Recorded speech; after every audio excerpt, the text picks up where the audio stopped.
Dzalikal yaumul haqq faman saa'a attakhadha ila rabbihi ma'aba. Inna andarnakum ataban qariba yauman yandurul mar'u ma qaddamat yadah wa yaqulul kafiru ya laitani kuntu turaba.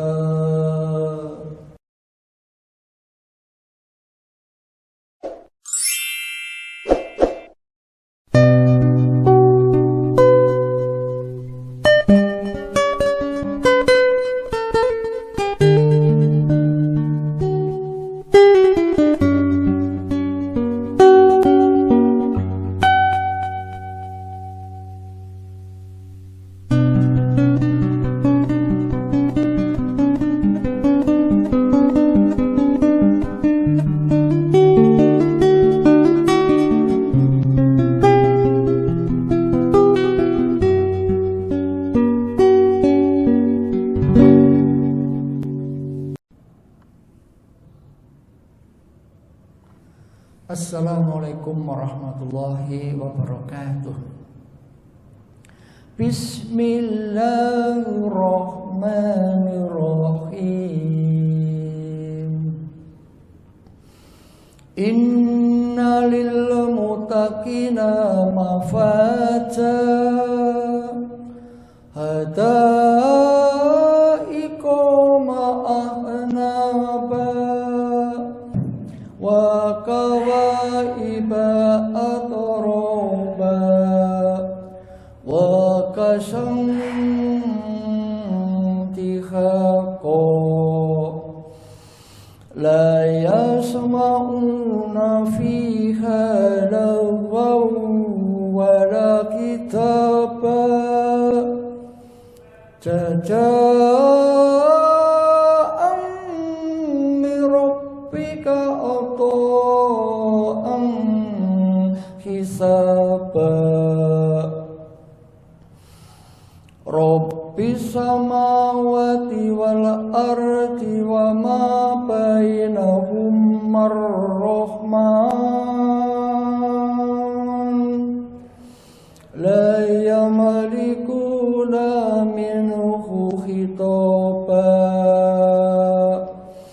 yauma yaqumu ruhu wal malaikatu safan la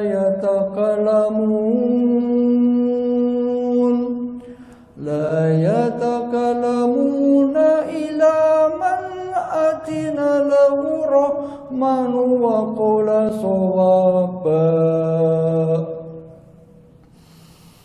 Dzalikal yaumul haqq faman saa'a attakhadha ila rabbihi ma'aba.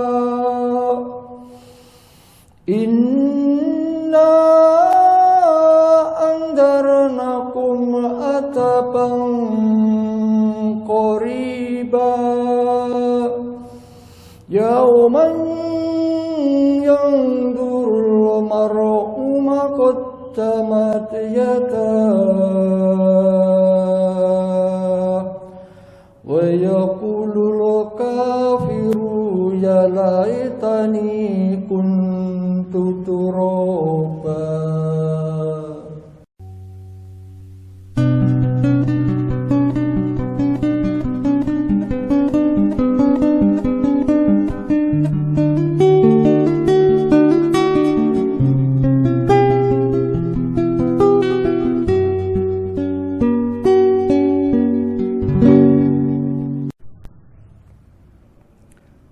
Surat An-Naba atau berita besar termasuk surat Makkiyah, terdiri dari jumlah ayat 40 ayat, jumlah kalimat 174 kalimat, dan jumlah huruf 766 huruf.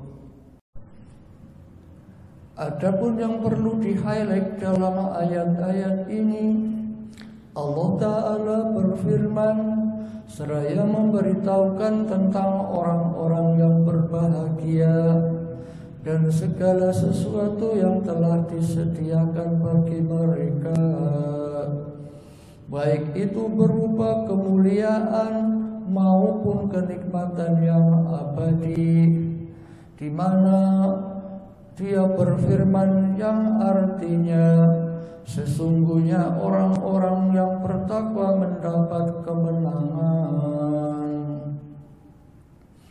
Ibnu Abbas dan Ad-Dahhak mengatakan, yakni dalam keadaan suci.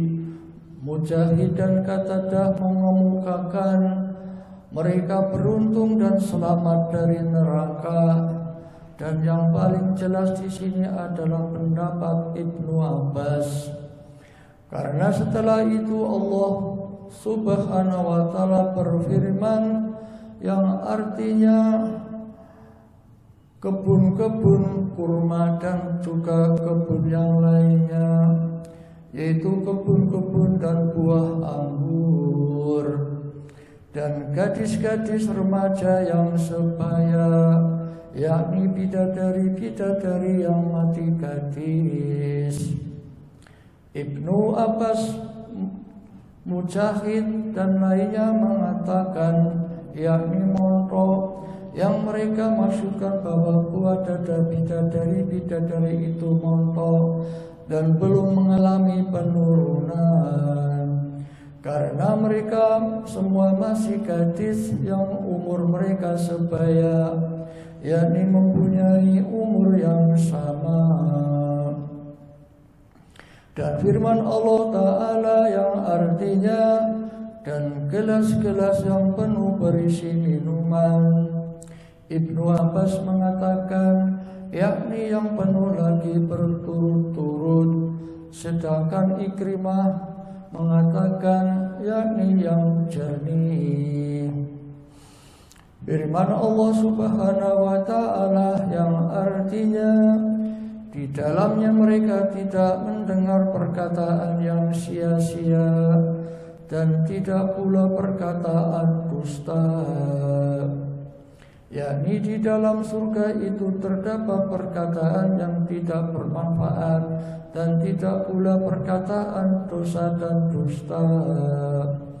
Bahkan surga merupakan tempat yang penuh keselamatan. Semua penghuninya selamat dari segala bentuk kekurangan sebagai balasan dari Rabb-Mu dan pemberian yang cukup banyak. Yakni semua yang kami sebutkan itu merupakan balasan yang diberikan Allah kepada mereka. Dia memberikan hal itu kepada mereka sebagai karunia, anugerah, kebaikan dan rahmat-Nya. Allah Subhanahu wa Ta'ala memberitahukan tentang keagungan dan kemuliaan-Nya, dan bahwasanya Dia adalah Rabb langit dan bumi serta segala yang ada di antara keduanya, dan bahwasanya Dia adalah Rabb yang maha pemurah lagi maha mencukupi segala sesuatu. Dan firman-Nya yang artinya mereka tidak dapat berbicara dengannya. Maksudnya tidak ada seorang pun yang mampu memulai berbicara kecuali dengan seizinnya. Sebagaimana firman-Nya yang artinya dikala datang hari itu tidak ada seorang pun yang berbicara melainkan dengan izinnya.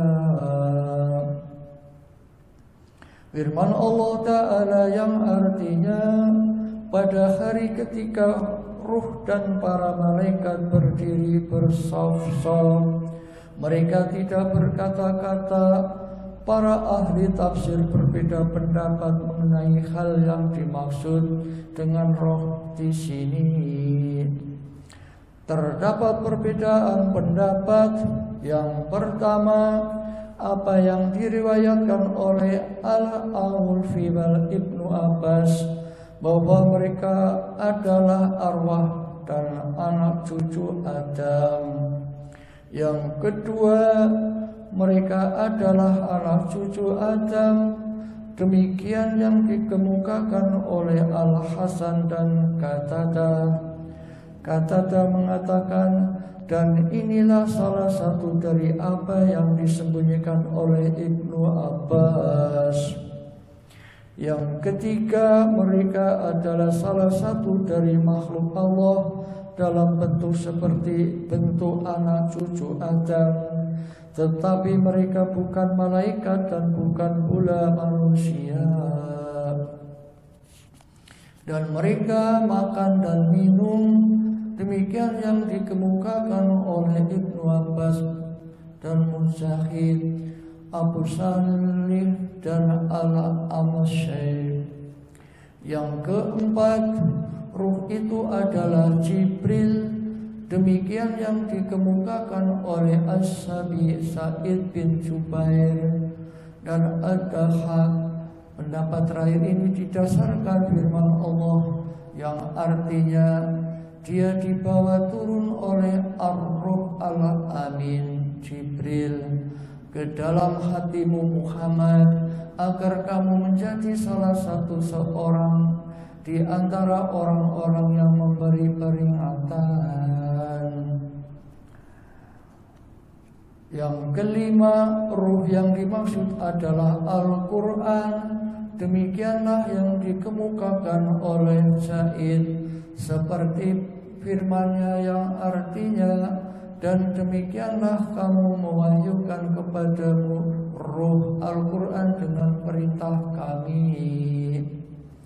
Yang keenam, ruh yang dimaksud adalah salah satu malaikat dengan ukuran seluruh makhluk.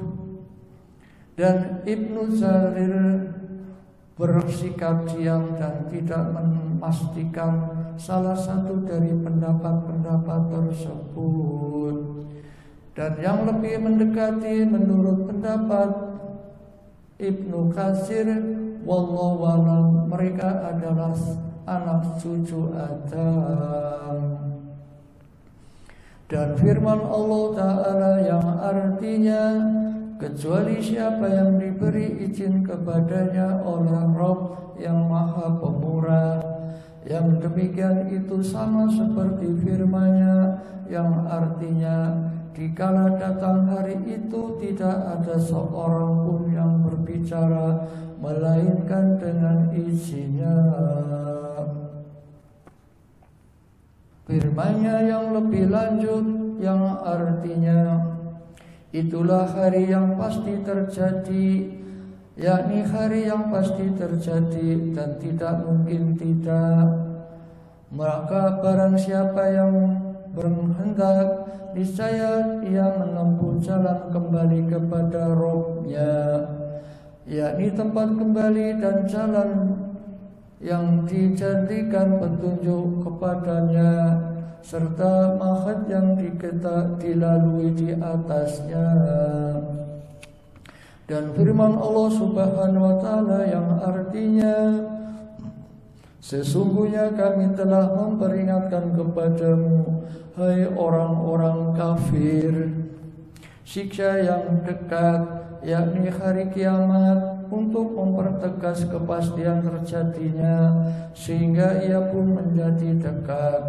Karena setiap akan datang itu, maka pasti datang. Allah Subhanahu wa Ta'ala berfirman yang artinya, dan orang kafir berkata, alangkah baiknya sekiranya dahulu aku adalah tanah. Maksudnya pada hari itu orang kafir berangan-angan, andai saja dahulu aku di dunia hanya sebagai tanah dan bukan sebagai makhluk, serta tidak juga keluar menjadi berwujud, Hal itu mereka katakan ketika azab Allah diperlihatkan, dan mereka melihat amal perbuatan mereka yang buruk telah ditulis oleh tangan para malaikat yang mulia lagi berbakti. Ada juga yang berpendapat hal itu mereka katakan ketika Allah memberikan keputusan kepada hewan-hewan yang pernah hidup di dunia, dan Dia memberikan keputusan di antara binatang-binatang itu dengan keputusannya yang adil, yang Dia tidak mendaliminya, sehingga kambing-kambing yang tidak bertanduk akan menuntut kisas dari kambing yang bertanduk. Dan telah selesai pemberian keputusan, barulah dikatakan kepada binatang-binatang itu, jadilah kamu tanah kembali. Maka pada saat itu orang-orang kafir berkata, alangkah baiknya sekiranya aku dahulu adalah tanah, yakni andai saja aku menjadi hewan sehingga aku akan kembali menjadi tanah. Shadaqallahul Adzim. Assalamualaikum warahmatullahi wabarakatuh.